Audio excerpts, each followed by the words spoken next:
Akkam jirtu kabajamtootaaf daawwattoota maatii Ambaa Miidiyaa hoduu ho'ituu gama sanaa achi asbaatiin isiniif dubbisaa an Caaltuu Tamasgeen. Obbo Baatii Urgeessaa fi gaazexeessaan lammii Faransaay to'annoo jala oolan.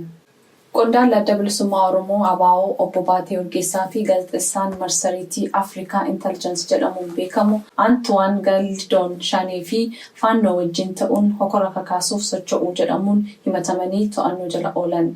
Gaazexeessaan lammii Faransaay tika mootummaa Itoophiyaatiin to'atame kunis hatattamaan akka hiikamu jaarmiyaan mirga gaazexeessitootaa fi falmu CPJ gaafate. Adda Bilisummaa Oromoo ABO'n gama isaatiin dhaabbilee dhimmi hidhaa kanaan isaan ilaallata jedhu hundatti beeksisuu hime. Obbo Baatee fi gaazexeessaan lammii Faransaay Antoine miseensota tajaajila odeeffannoo fi nageenya biyyoolessaa uffata siivilii uffatanii to'atamanii. Abukaatoon gaazexeessichaa BBC'tti deebises himaniiru. Namoonni lamaan kun torban darbe gaafa kamisaa magaalaa Finfinnee hoteela Skylight'tti to'atamuu isaanii abukaatoon gaazexeessaa kanaa maqaan kiyya hin himinaa jedhanis BBC'tti himan. Itti gaafatamaan sabquunnamtii ABO kan ta'an obbo Lammii Gammachuu gama isaaniitiinis miseensi dhaaba isaanii hoteelichatti humnoota nageenyaan to'atamuu mirkaneessuun waa'ee gaazexeessaa wajjin hidhame jedhame garuu akka quba hin qabne BBC'tti himan. Marsariitii dhimmoota Afrikaatti hojjetu Afrikaa Intelligence kan hojjetu gaazexeessaa Antooniyoo torban lama dura yaa'ii gamtaa Afrikaa gabaasuuf gaggeessitoota siyaasa garaagaraa wajjin gaaffiif deebii gochuun gara Finfinnee imaluun abukaatoon isaanii himan. Abukaatoon kun dabaluun yaa'ii kana gabaasuuf gamtaa Afrikaa yookaan AU irraa heeyyama argachuu himan. Gama kanneeniin garuu gaazexoonni kun qondaaltota siyaasaa adda addaa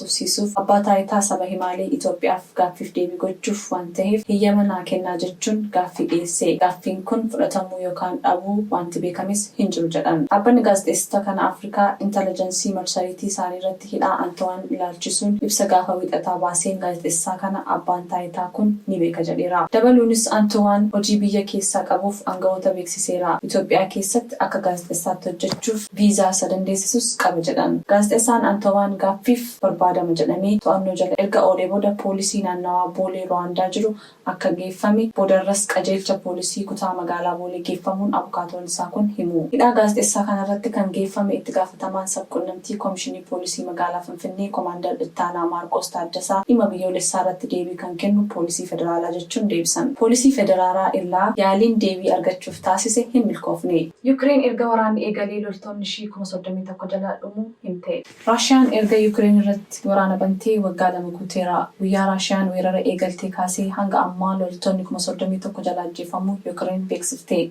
Loltoonni hanga kana du'uu kan himan pirezidantiin Yuukireen kanneen madaa'an lakkoofsa isaanii himuurraa of qusataniiru. Lakkoofsa loltoota madaa'anii himuun karoora Raashiyaa waraana gaggeessuuf qabdu gargaarudha jechuunis himuu didan.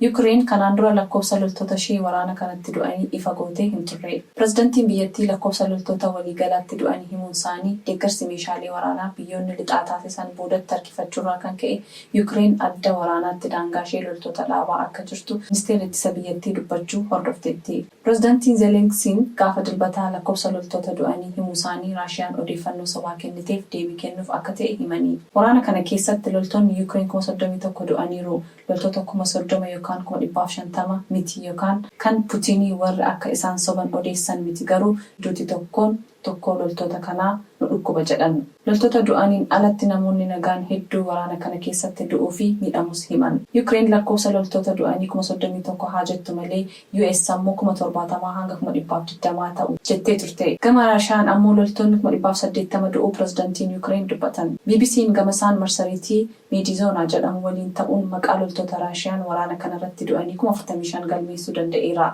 Haa ta'u garuu lakkoofsi loltoota Raashiyaa du'anii kan akka caalutu himama. Gama badii Raashiyaa irraa qaqqabeen ammoo Zelenskiin loltoonni Raashiyaa 180 jala ajjeefamuu fi kanneen 10,000 lakkaa'aman dabalataan miidhamaniiru jedhan. Ministeerri ittisa UK akka jedhanitti loltoonni Raashiyaa 350 waraana kanarratti du'aniiru yookaan madaa'aniiru. Yeroo ammaa deeggarsi meeshaalee waraansa Yuukireeniif taasifamu waan haphateef Raashiyaan adda waraanaatti Yuukireen irratti olaantummaa argataa jirti. Kana Yuukireenis hinaallee. Ministeerri ittisa Yuukireen Rustaan Omeerov biyyoonni lixaa deeggarsa meeshaa waraanaa duubatti harkisuu himan. Yeroo biraa oduu biraan hanga walitti deebinutti nagaan tura.